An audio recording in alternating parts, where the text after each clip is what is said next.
Hello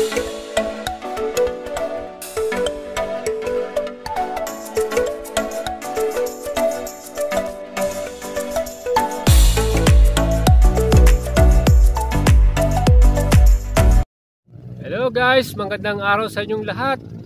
Ako po si Boyet. Welcome to my YouTube channel.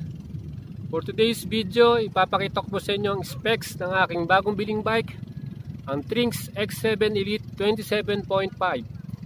So guys, please keep on watching